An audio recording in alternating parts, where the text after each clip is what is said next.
Do Evangelho segundo São Lucas. Naquele tempo estava Jesus expulsando um demônio que era mudo. E depois de ter expulsado o demônio, o mudo falou e as multidões admiravam-se. Alguns, todavia, disseram: ele expulsa os demônios em virtude de Belzebu, príncipe dos demônios. E outros, para o porem à prova, pediam-lhe um prodígio do céu. Ele, porém, conhecendo os seus pensamentos, disse-lhes: todo reino dividido contra si mesmo acaba na ruína, caindo casa sobre casa. Ora, se Satanás está dividido contra si mesmo, como pode manter-se de pé o seu reino? Já que dizeis que é por virtude de Belzebu que eu expulso os demônios. Se é por virtude de Belzebu que eu expulso os demônios, por virtude de quem é que os vossos filhos os expulsam?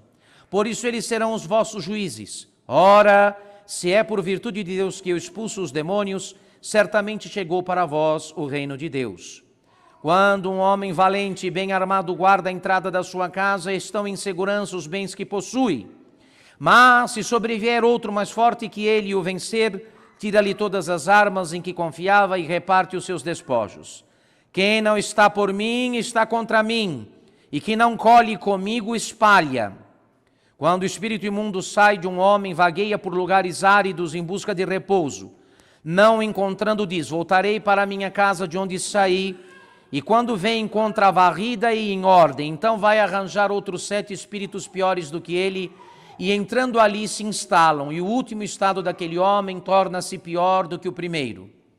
Ora, aconteceu que enquanto ele dizia isto, uma mulher, levantando a voz do meio da multidão, disse-lhe: bem-aventurado o ventre que te trouxe, os peitos que te amamentaram. Ele, porém, disse: antes, bem-aventurados aqueles que ouvem a palavra de Deus e a põem em prática. Em nome do Pai, do Filho e do Espírito Santo.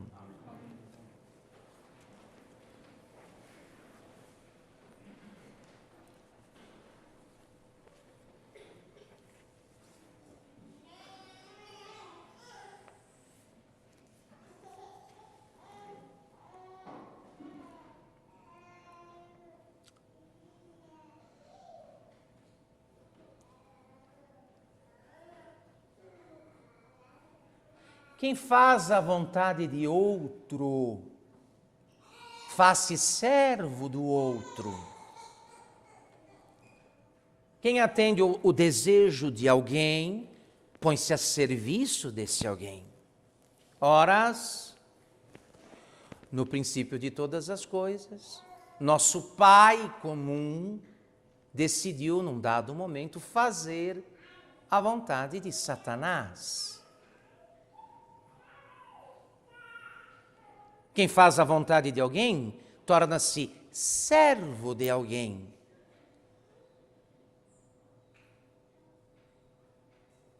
Então, desde este fatídico instante, o homem Adão e os homens filhos de Adão estão subjugados pela vontade de Satanás. E vocês sabem muito bem, o espírito do mal não tem outra relação com as criaturas inteligentes, tanto os anjos que ele subjugou como os homens. Ele não tem outra relação a não ser a relação tirânica, a relação de senhor absoluto, de tirano.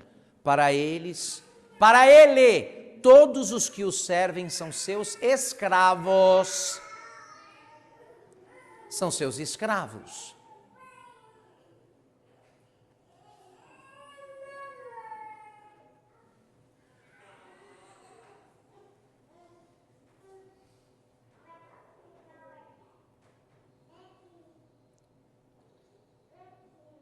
Mas, senhores, eu não estou falando de nenhum homem abstrato. Se o senhor quer saber quem é este homem, se a senhora quer saber quem é esta mulher do quem eu estou tratando, é só olhar no espelho. Lá no espelho você vai encontrar, olhando para ele, de quem eu estou falando. Estou falando de nós.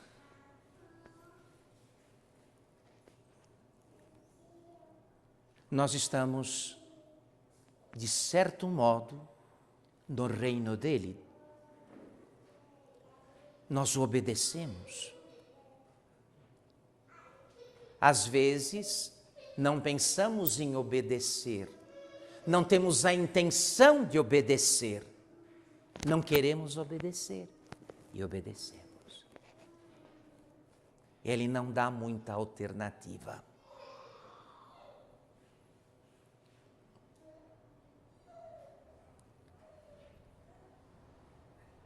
Ora, meu querido irmão, mas o senhor e a senhora já parou para pensar? Quer dizer que, olhem agora a nossa situação. Quer dizer que no meu caminho para Deus, no caminho de qualquer pessoa para Deus, até do homem mais santo e mais aperfeiçoado na virtude, no caminho de qualquer homem, há alguém atravessado. Há um adversário, alguém que atravessa este caminho. E é Satanás. É Satanás. Esta ilusão de que o caminho para Deus é algo plano, reto, contínuo. O adversário atravessa o nosso caminho para Deus. Quer dizer, que quem se atrever, ele nos trata com relação a, olha, você é um homem devoto, você é uma mulher devota, você está para ele como um escravo fugitivo ou que quer fugir. Vocês devem se lembrar como eram tratados aqui no tempo do Brasil colônia, do Brasil império, os escravos fugitivos, o que os capatazes, os feitores de escravos, faziam com os fugitivos.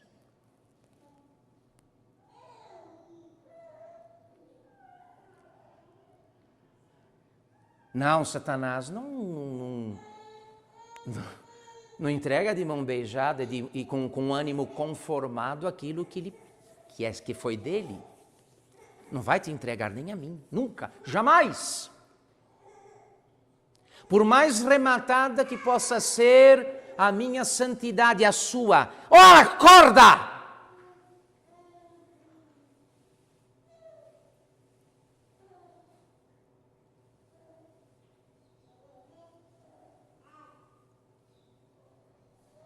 Ele não vai nos entregar nunca.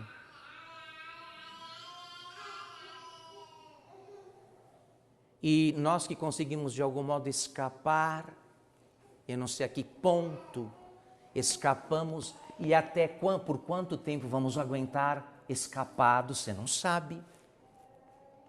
Eu conheci muita gente que escapou e que depois foi capturada de novo. Ninguém aqui vai adotar a mentalidade protestante e dizer, eu já estou salvo e, portanto, imune e blindado. Não, Senhor. Não, Senhora. Você é só um fugitivo. Só um fugitivo. E, portanto, particularmente odiado e visado pelo espírito do mal. Ele odeia o gênero humano todo, todos e cada um dos homens, mas a nós, a mim, ao senhor, a senhora, odeia de modo particular, pelas razões já aduzidas. E nós andamos como se estivéssemos na máxima segurança.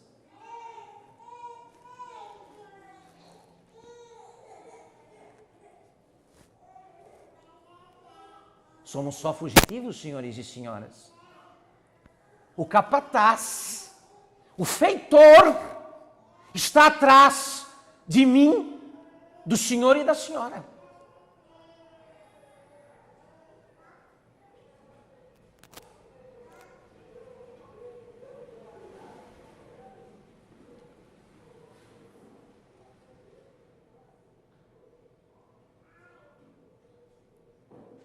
De modo que a nossa atenção, Por isso a quaresma é para todo mundo, não. A quaresma não se dirige a uma determinada categoria de fiéis, ainda pouco emendados, que fizeram pouca penitência, mas a todos, sem distinção. Do primeiro ao último fiel, do maior santo àquele que ainda continua enredado por pecados, a todos, sem distinção. A quaresma apela também por causa destas razões que eu estou dando aqui, quanto à ação do espírito do mal. Você acha mesmo que Satanás te olha como um santinho? Você é só um escravo fugitivo, só, e ele vai te caçar. Aliás, ele está te caçando e você nem percebe. Nem percebe.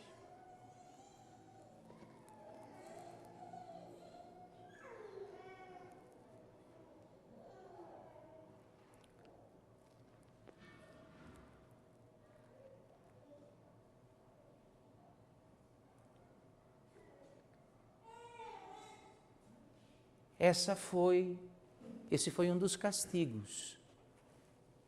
Como Adão decidiu obedecer, aderir à vontade do demônio, separou-se de Deus. Ele, filho de Deus, colocado num estado de intimidade, de comunhão com Deus, de felicidade com Deus, no estado do paraíso, no paraíso, foi transferido de lá, jogado de lá, para a masmorra do demônio. Não há como escapar. Ninguém por si mesmo pode sair dessa situação. Não há como.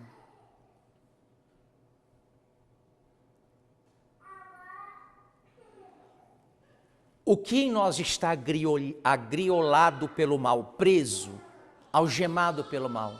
A vontade. A razão conhece o bem, admira o bem, estuda o bem. A vontade quer o mal. É atraída por ele. É atraída. Subjuga a razão. E faz a criatura agir e obedecer à vontade. O que fez Nosso Senhor? Houve entre nós um homem. Houve entre nós um homem que não devia nada ao demônio.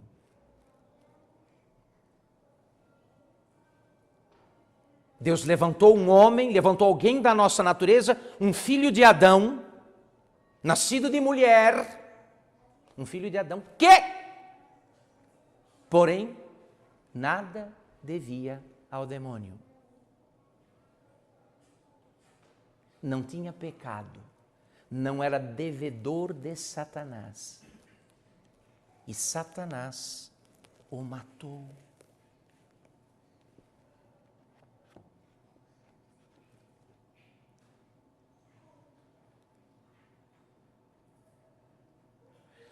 Sua justiça e sua santidade eram tão patentes que um covarde como Pôncio Pilatos teve que reconhecê-lo.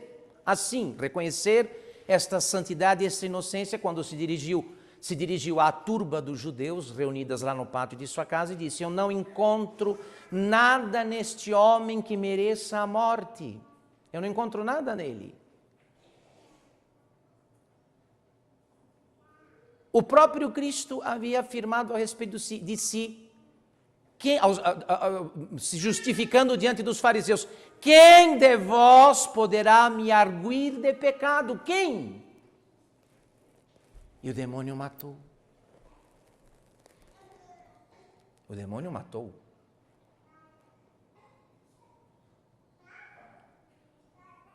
Os judeus possuídos pelo demônio, aquela possessão coletiva, naquela sexta-feira fatídica, clamou: crucifica-o. O clamor foi de morte: mata-o, crucifica-o. E assim se fez, e assim foi feito. Ora, mas então, matando o justo, matando o inocente, Satanás extrapolou, exagerou, passou do limite dado por Deus. Porque matou quem nada lhe devia. Matou o justo. Então a justiça do justo desbancou, destronou o demônio.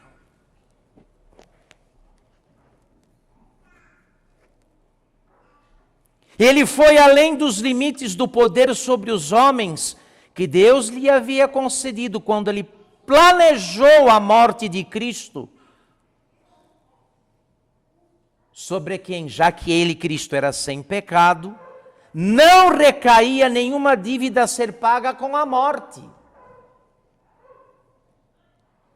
Jesus não tinha dívida nenhuma de morte, porque não tinha pecado e foi morto. E foi morto. Por isso Santo Agostinho diz: o demônio foi vencido pela justiça de Cristo. Nele o demônio não encontrou nada que merecesse a morte, mas mesmo assim ele o matou. Então não é mais do que justo que aqueles devedores, nós e toda a humanidade, que o demônio detinha, pudessem agora sair livres, por terem eles acreditado naquele que, ainda que não tivesse nenhum trato com o demônio matou.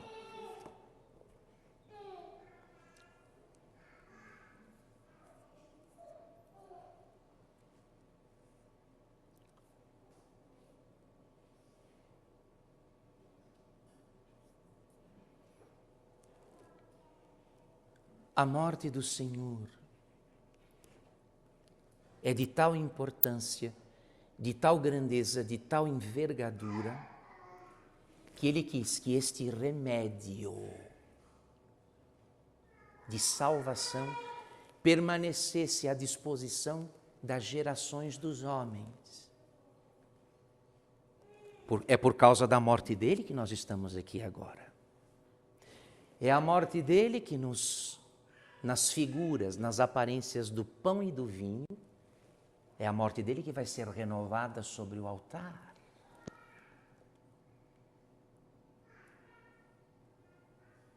Porque esta morte é a única coisa que pode matar o demônio. É a morte dele que mata o poder do demônio. Por isso, antes horas de morrer, ele deixa como sacramento para a igreja, na pessoa dos apóstolos, a sua morte. Tomai e comei, meu corpo entregue, tomai e bebei, meu sangue derramado. Quem derrama sangue, morre. Quem tem seu sangue separado de seu corpo, morre. Tomai meu corpo, bebei meu sangue.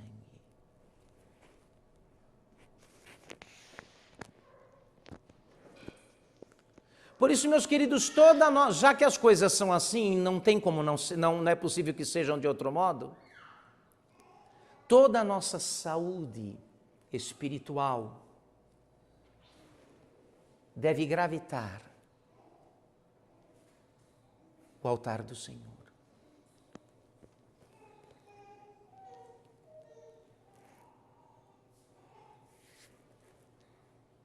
Quando efetivamente o demônio decide conduzir os outros para a sua perdição eterna, para a morte eterna na qual ele jaz,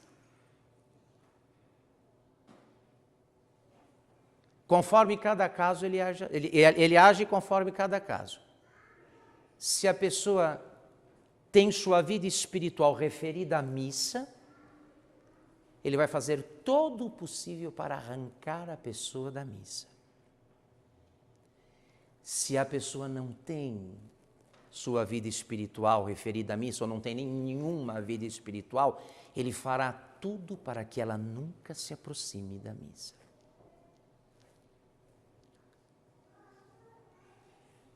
Ou permitirá estas situações escandalosas daqueles que conseguem fazer, ao mesmo tempo, na primeira comunhão, a última.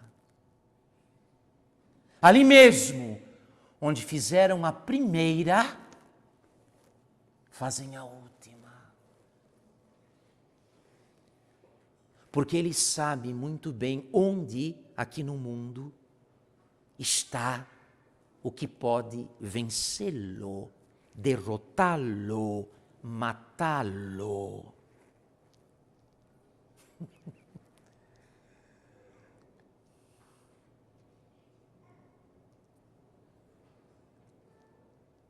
O quanto estaremos a salvo, porque ele vai, meus senhores, ele vai nos caçar.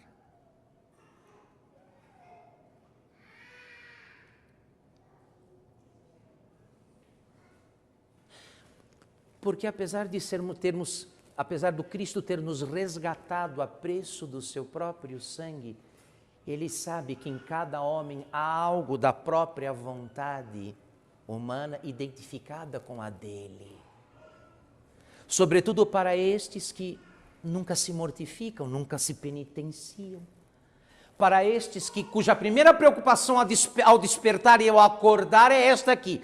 O que eu gosto, o que eu farei hoje para agradar e satisfazer o meu gosto. Aqueles que não fazem outra coisa a não ser inclinar-se para o próprio gosto, para o próprio prazer, para a própria vantagem. É com o que ele conta, com o que o espírito do mal conta, para nos caçar, nos laçar e nos trazer de volta.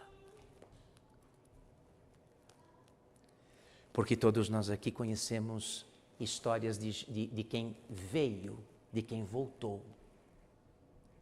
E conhecemos histórias de quem, tendo voltado para nós, regressou. Voltou, foi para onde antes estava.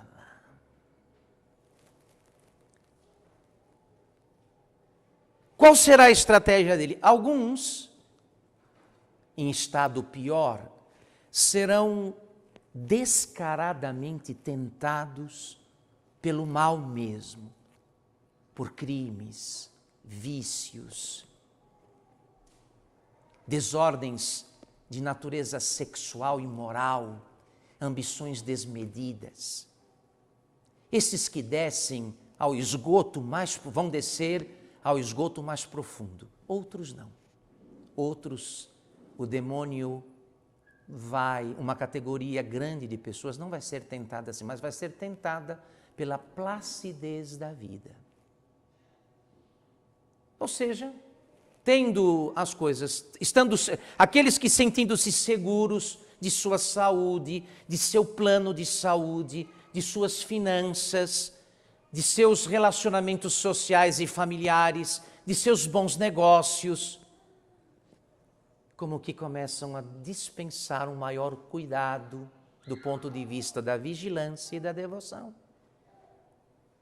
Não conseguindo enxergar além da paisagem humana, além do que vem os olhos humanos, se dispensam de qualquer maior vigilância ou maior cuidado. Diz, mas está tudo bem, tudo seguro, eu tenho as coisas controladas, está tudo sob o meu controle, não há o que temer.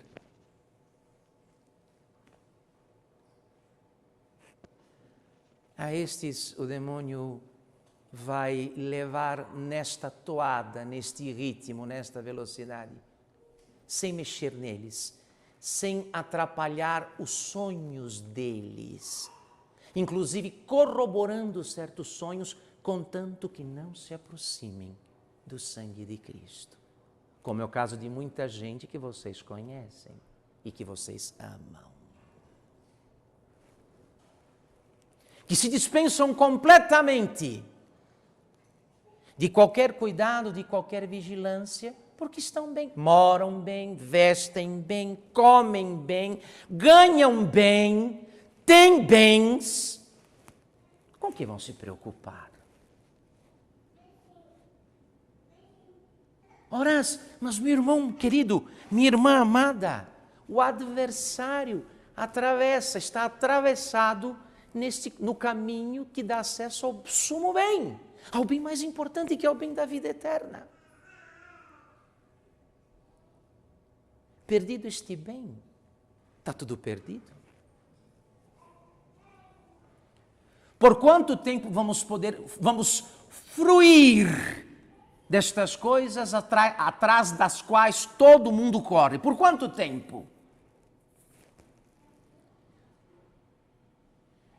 Tem razão de meio ou são apenas bens temporários para o sustento e a manutenção da vida aqui como ela é? Uma vida que acaba, que é frágil.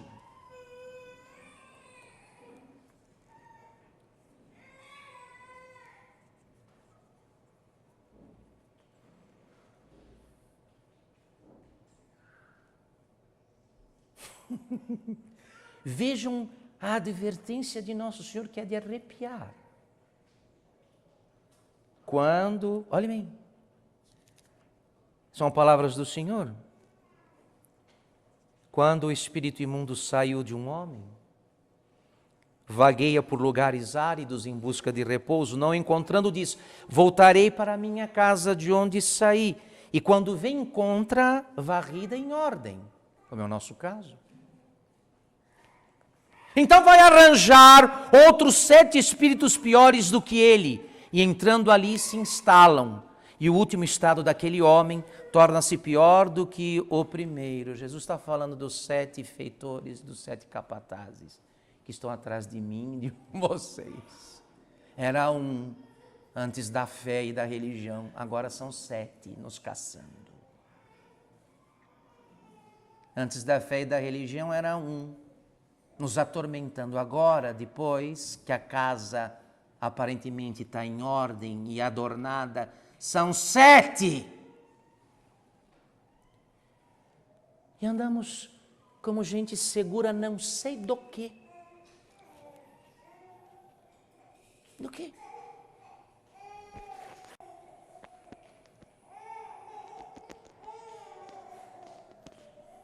Então, meus queridos, para concluir esta meditação, supliquemos a Deus que nos dê uma consciência, o quanto for possível a nós neste estado, no estado em que nos encontramos, uma consciência clara a respeito do dom que está à nossa disposição em cada missa. O que éramos, quem somos e o que podemos nos tornar. Onde estávamos, para onde estamos indo e quem é que está atravessando o caminho. De onde vem a ilusão de que você está imunizado, blindado? Onde?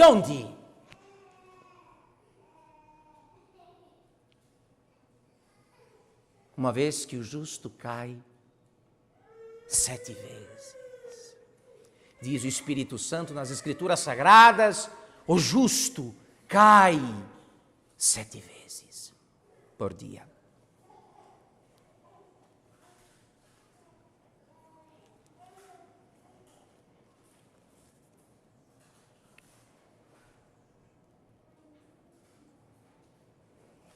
Por favor,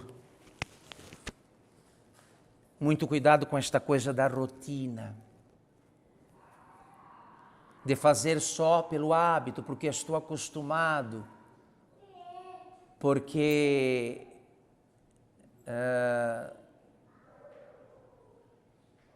enfim, é o que há para fazer no horário. Não, meu caro. Está em jogo, aqui ó, está em jogo o nosso maior bem. E o bem é a vida eterna. Satanás adota a política da terra arrasada, vocês sabem bem, ele perdeu. Esse bem está perdido para ele, per omnia saecula saeculorum, para sempre, sem apelo, sem recurso.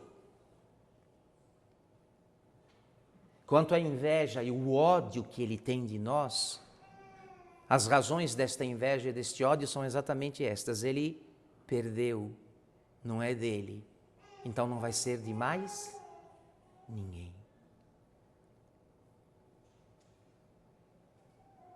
Não vai ser dele, nunca mais.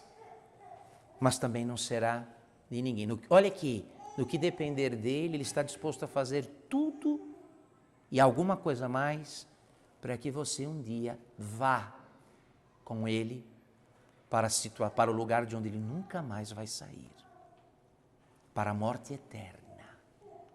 Ele está muito empenhado nisso. Inclusive nem dorme. Quando você está dormindo, ele está acordado, maquinando o que fará com você, uma vez que consiga de novo laçá-lo, pescá-lo.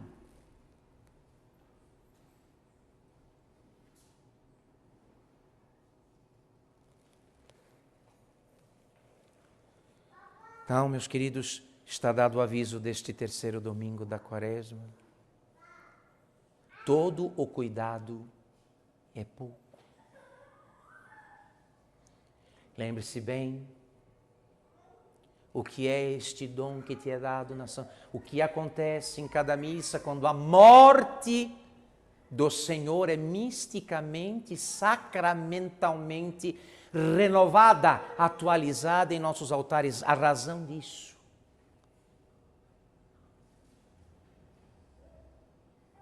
E o que é este corpo e este sangue que você come e bebe quando comunga?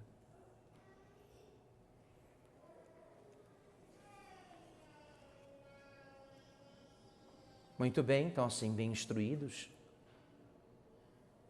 estamos dando um passo bem dado no nosso itinerário, no nosso caminho quaresmal.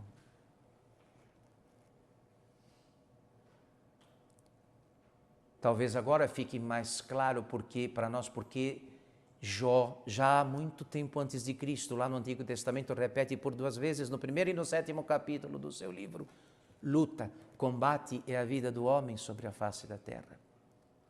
Também fica claro que a primeira coisa que Deus dá, que a igreja, em nome de Deus, dá ao catecúmeno que vai ser batizado, é o óleo do exorcismo. A primeira coisa que se faz sobre quem pede o batismo são os exorcismos. E a unção com óleo de exorcismo, o óleo dos catecúmenos, por estas razões aqui. Porque o que vai ser dado ali, pelo batismo, pode sim ser perdido mais adiante, como infelizmente foi para muita gente. Como foi e infelizmente continua sendo.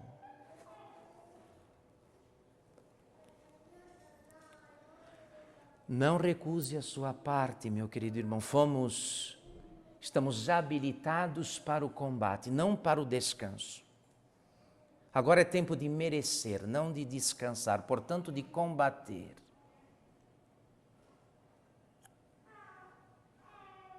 Porque de que adianta o homem ganhar o mundo inteiro se depois perde sua alma? Em nome do Pai, do Filho e do Espírito Santo. Ninguém aqui vai adotar a mentalidade protestante e dizer: eu já estou salvo e, portanto, imune e blindado. Não, Senhor. Não, Senhora.